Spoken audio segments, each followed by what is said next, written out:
mes aventures à bord du Spider.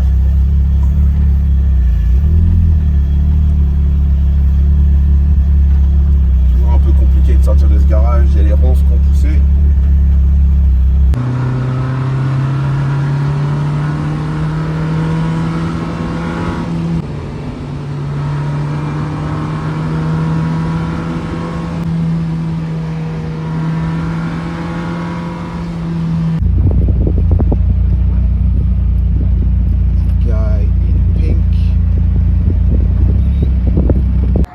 Alors, je viens d'arriver à l'événement. Il y a déjà pas mal de bagnoles qui sont en train de faire la course là-bas.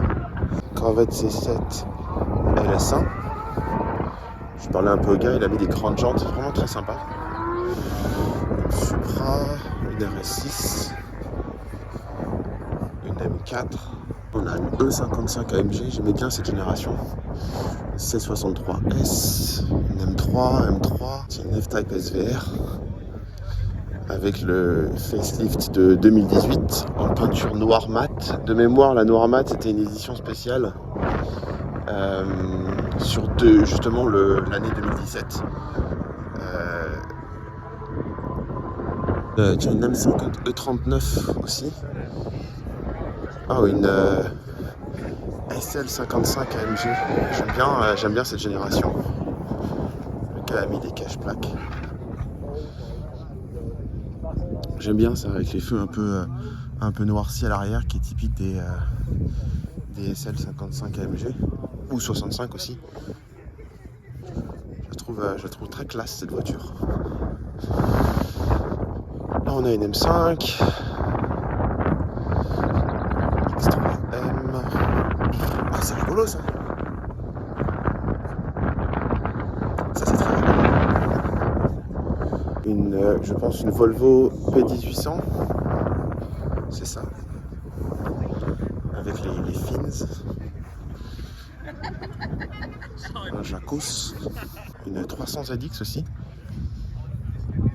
une Alpha 4C,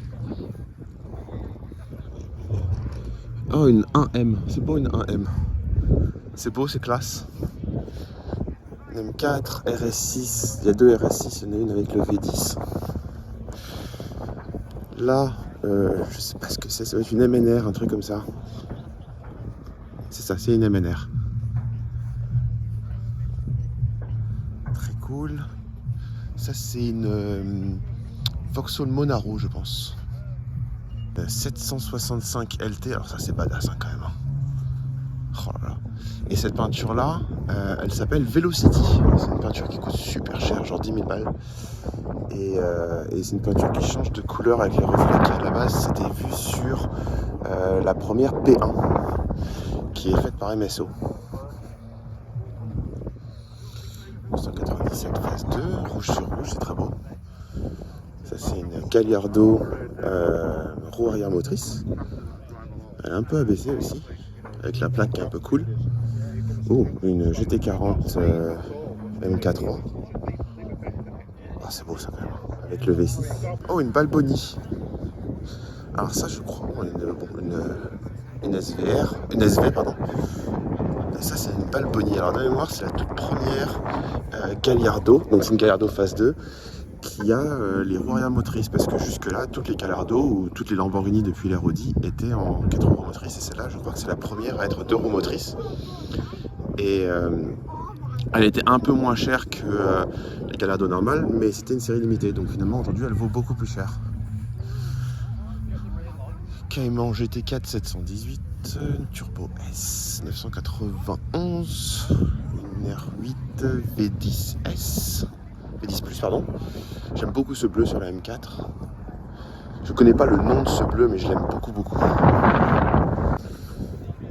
là, on a une 570 GT. Je pense que c'est une GT vu l'arrière. R8 MK1 phase 2 V10, une MP412C, on a une Vantage là, une GTS, une Emira, on en voit quand même beaucoup des Emira en ce moment. Une 296 GTB qui vient de sortir avec le V6, Voilà, tiens, hop, une 991 GT2 RS.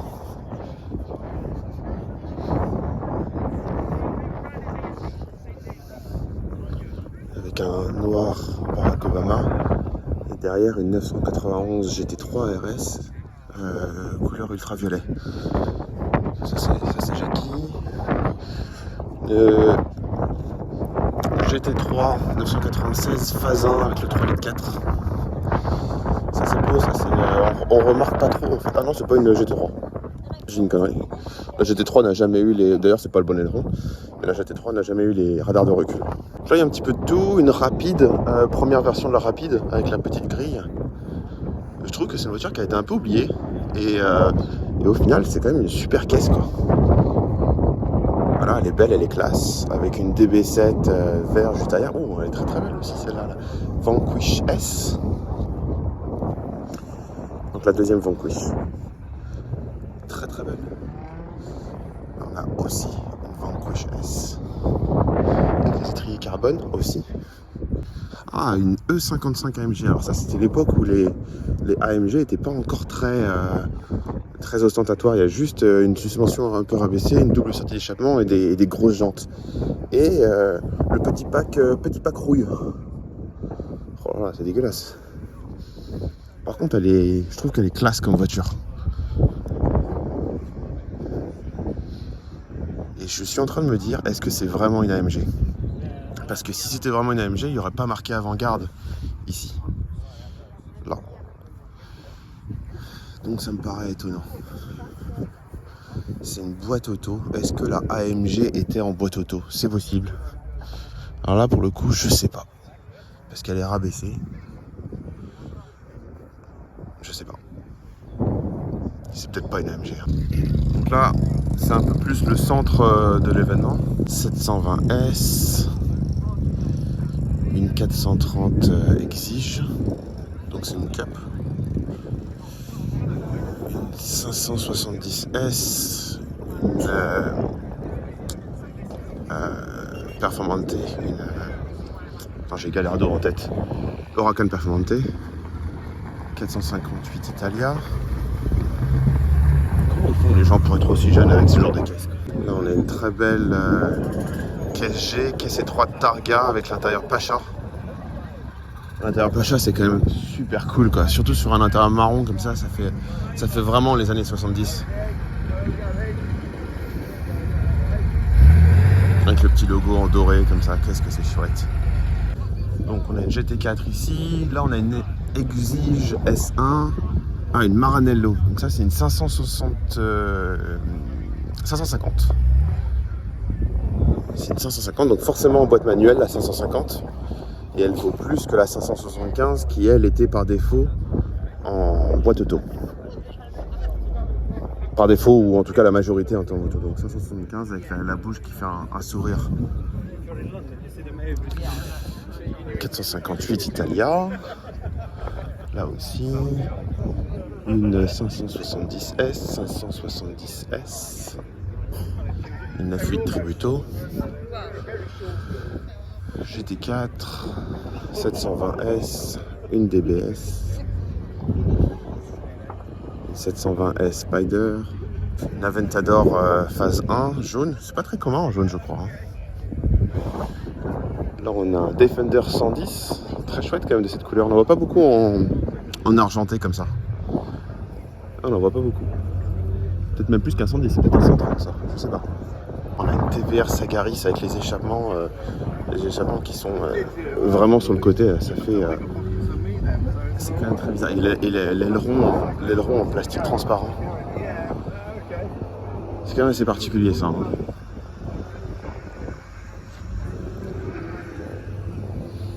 718 Spider. Là on a une petite AC, toute mignonne. C'est chouette une AC aussi. Voilà, donc là 3 NSX. 720S, une 991 Turbo S. Lamborghini Huracan bleu mat avec des bandes blanches, on dirait un peu la police italienne. GT3 dans un très beau bleu, je crois que c'est le bleu... comment il s'appelle? C'est pas Zénith, c'est Améthyste, je crois. 911 Carrera S, 991 phase 1, 812 Superfast. 60 Modena avec des jantes HGTE. Après à sa droite, donc à notre gauche, on voit une 348, 458 Spider, 458 Italia, 355 Spider, California T, F430, belle la F430 comme ça avec l'intérieur crème, California T, MP412C. Là on a une Scaglietti, c'est chouette une Scaglietti. Une Scaglietti et une GTC 4 Lusso côte à côte, c'est intéressant quand même. Du coup on voit un peu l'évolution du design. Bon, entre la Scaglietti et la GTC 4 il y a une génération, il y a la FF qui vient se mettre entre les deux. Mais on voit quand même que ça part à peu près d'une base commune.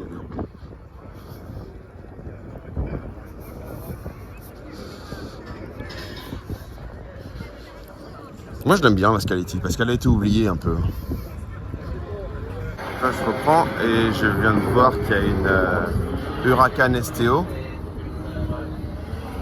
La Huracan STO c'est un peu la version ultime de la Huracan. Avec ici tout est élargi. Et en fait l'avant est complètement différent dans le sens où c'est comme le Spider, tout s'ouvre d'un seul coup plutôt que d'avoir un coffre à l'avant. Donc là il n'y a vraiment plus de coffre. C'est une voiture qui est quand même très modifiée par rapport à la Huracan normale. Il y a très peu d'éléments de carrosserie qui, je pense, sont communs. Parce que même les ailes arrière, on voit qu'il y a vraiment une grosse définition sur les prises NACA. J'ai pas envie de savoir combien ça coûte d'éclater un pare-choc avant, parce que finalement, c'est tout le clam à changer, quoi. On a une M8, une Vantage, une R8 V10. On a une petite 996 3 litres 4. 992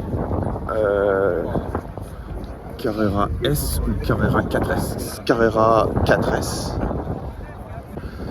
Donc là on a une 650 S. Alors est-ce que c'est une 650S ou est-ce que c'est une 675? On peut plus le savoir, je pense, vu qu'elle a été complètement modifiée. 348. Encore une STO. C'est rigolo parce que la STO c'est quand même une voiture qui est censée être super rare et à ce genre d'événement on en voit quand même pas mal. Donc une nouvelle Maserati MC20. Là dans le coin on a une 488 Challenge. Donc la version de course de la Ferrari 488. Juste devant là on a 296 GTB donc avec le V6 turbo. Et dans le fond en gris une Roma. En vert là c'est une McLaren Senna. Alors j'avais déjà vu cette voiture chez MSO je crois. Et la particularité c'est qu'elle est verte. Mais l'intérieur est jaune. C'est quand même, j'aurais pas pensé à faire ça si j'avais eu la chance de faire les specs de la voiture, mais c'est quand même super raffiné quoi. Une configuration presque à l'anglaise.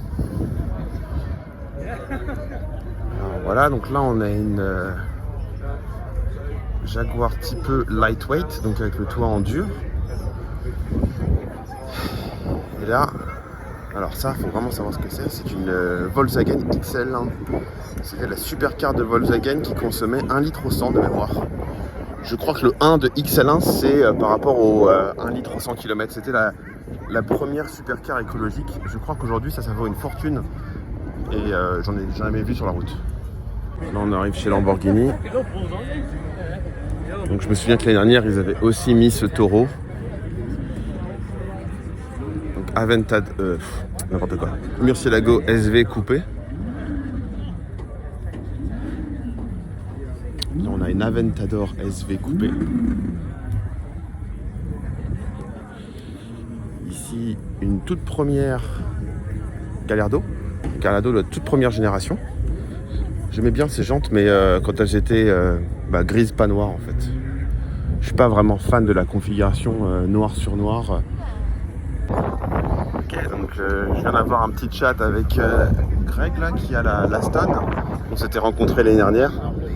Et truc rigolo, c'est que quand je rencontre quelqu'un, j'aime bien leur demander ce qu'ils font dans la vie pour comprendre comment, d'où vient l'argent, quoi.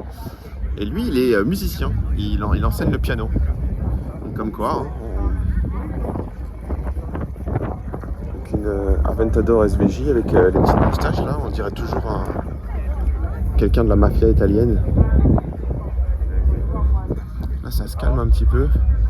Donc là, les voitures qui sont dans ce parc-là, c'est les voitures qui étaient à vendre ce week-end avec... enfin, pas ce week-end, pardon. Vendredi avec Silverstone Auction. On voit qu'il y a des trucs assez cool quand même. Apparemment, c'est fermé maintenant. Donc là, on a une M5 E39. Une très belle couleur pour cette Bentley. Une RS500. Une RS500 encore. Challenger. Bon, c'est pas mon truc ça. Hein. Moi, je suis plus le petit truc qui est là-bas, là. Je vois pas mon doigt. Tac. Ça, c'est une 665 LT. Une Modena, toute basique, toute nice. Une SL65 AMG. Alors ça, c'est rare.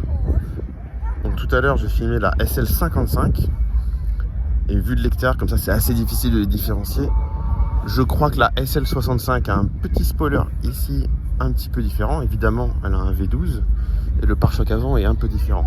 Mais pour le mec qui connaît pas, tu vois ça passer, t'as aucune idée. Vanquish S.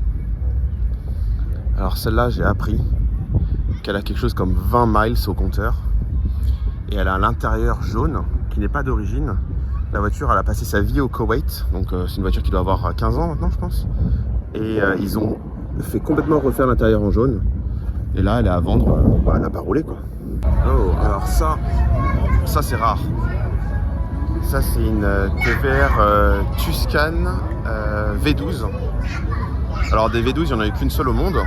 Elle est rouge bordeaux, je crois. Et celle-là, c'est une reproduction, une recréation faite par le même propriétaire, enfin par le propriétaire de la rouge. Oh, regarde qui est là. Oh, c'est beau quand même. Hein. C'est juste simple. Et alors de cette couleur-là, il serait possible que ce soit celle de Rowan Atkinson, qui est Mr Bean. Alors je sais pas si c'est la sienne, mais la sienne était de cette couleur-là. Et pour l'anecdote, il l'avait accidentée et à l'époque, elle valait 12 millions de livres. Alors aujourd'hui, ça doit valoir clairement le double. Mais bon, voilà. Donc là, les gens font la queue pour aller sur la piste de décollage et faire une VMAX. Ça y est, là, on arrive dans la zone incroyable. Donc, Jaguar XJ220S, Aston Martin Vulcan. Et alors celle-là, elle a la particularité d'avoir des phares ici. Donc c'est une version de route. Jolie couleur pour la Vantage. Alors ça aussi, c'est très très rare. Je crois même qu'il n'y en a qu'une seule au monde. Jaguar CX-16. CX-16. Porsche 959. Elle a un peu roulé celle-là. Hein. Pagani Huayra.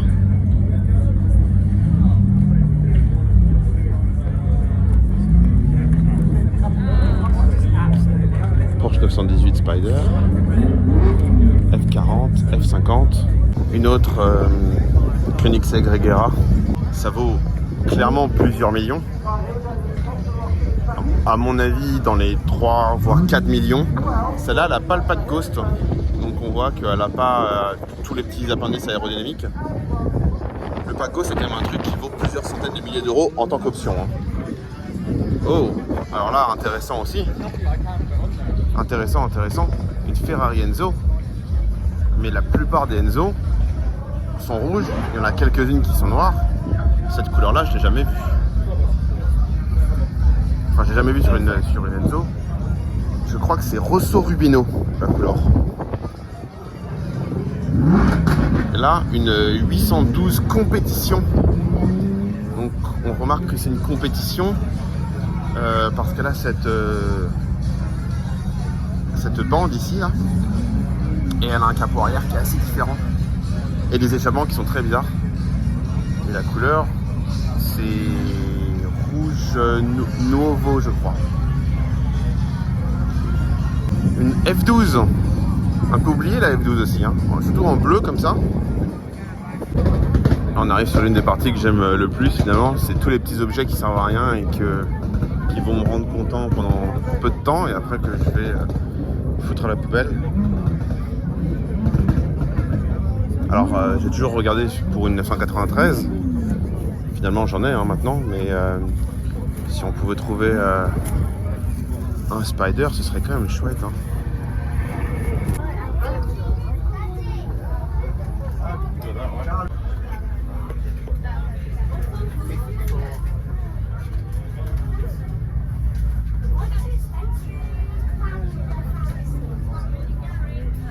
Une M3 E36.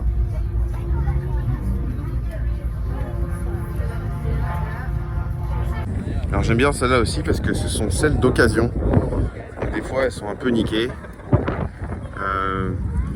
Il y a par exemple celle-là. Là. Maserati 4200 GT, mais elle est... le pare-brise se barre. Là on a une 993 cab. Toute pleine de poussière. Et voilà, on trouve des trucs un peu vintage et c'est cool.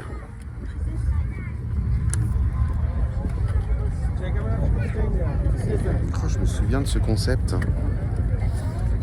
C'était une Ford... Oh, elle avait un nom...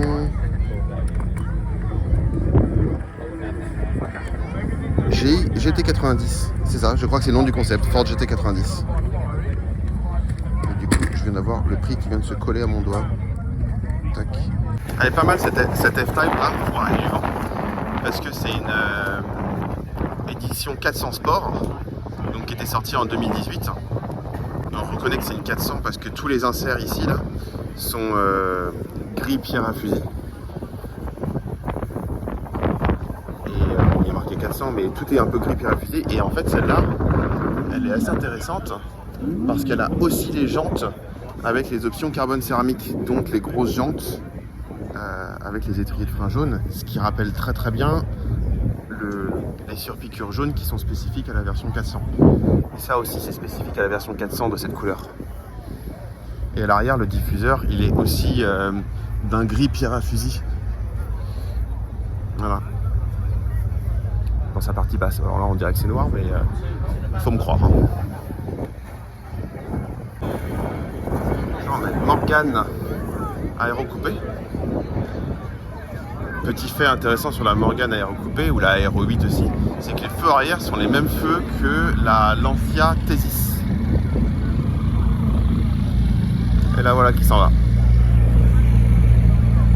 Gang McLaren, Huracan STO avec une plaque vinyle, ce qui peut-être laisse présager que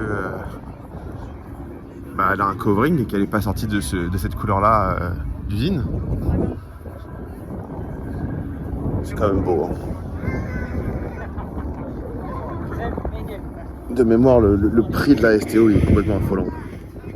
Alors lui, il a carrément pris sa femme et son chiffon. Alors, je sais pas s'il est en train d'astiquer sa caisse ou s'il est payé pour astiquer toutes les caisses. Mais il vient avec son costume et son chiffon. C'est rigolo. Modena rouge, boîte F1, intérieur très clair avec le passepoil rouge et les jantes HGTE. Alors je suis pas fan de ces jantes là parce que visuellement elles ont l'air d'être plus petites que les jantes d'origine alors que ça reste du 18 pouces, c'est la même dimension. Et comme le bord de la jante est plus épais, on a l'impression, enfin moi en tout cas j'ai l'impression que la jante est plus petite, ce qui date un peu la voiture. Alors que si on regarde les générations d'après, par exemple là on a deux 458 côte à côte, la jante elle remplit quand même mieux le passage de roue ou finalement les dimensions de la voiture.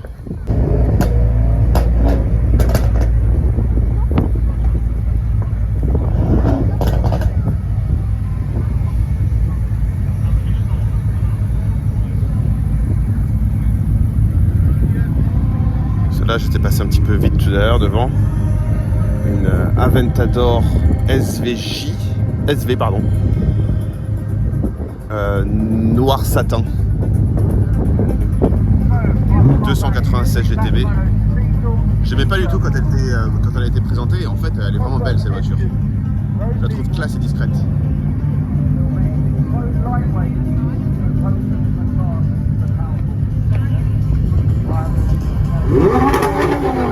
Oh, il y a une BAC mono.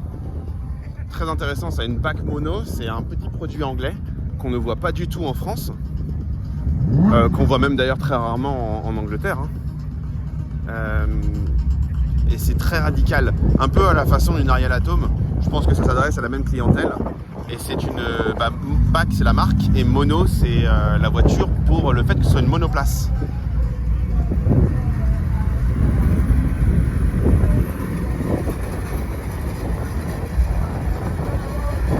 Alors voilà, une M4 Mireille Mathieu édition. Ah, c'est pas mon délire.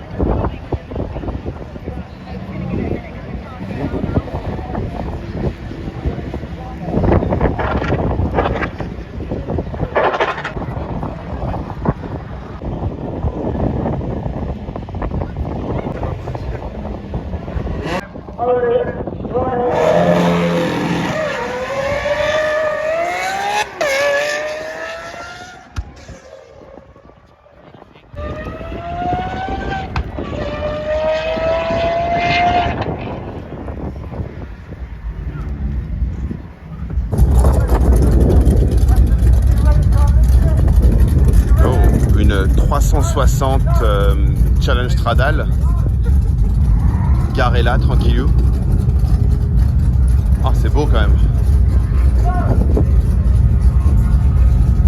Alors on voit que c'est pas une Modena normale et que c'est une Challenge Stradale, parce que bon, il y a les bandes, mais ça peut s'enlever. Il y a le petit béquet ici, la grille en nid d'abeille qui est là, qui a une grille qui finalement est très légèrement différente de celle que tu peux avoir en option. L'échappement est différent, les jantes, elle est un peu rabaissée, les rétroviseurs, celle-ci a un arceau, le pare-choc avant est différent, il vient se recourber un petit peu plus. Intérieur en Alcantara, il n'y a plus la Jaguar Type D. Ça vaut des points, ça.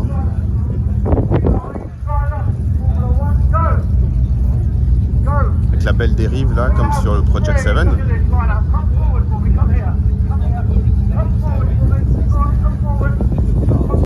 Je suis passé à côté d'elle tout à l'heure. Donc derrière une 718 GT4 RS qui vient donc de sortir. Mais là, une 997 phase 2 GT3 RS.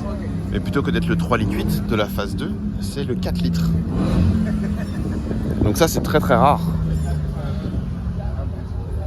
Je crois qu'elle ne se faisait que en blanc ou en noir.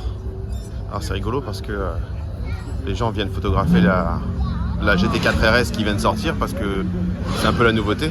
Mais au final, ils ne se rendent pas compte que celle-ci est beaucoup plus impressionnante ou rare ou a une plus grosse place dans l'histoire de Porsche.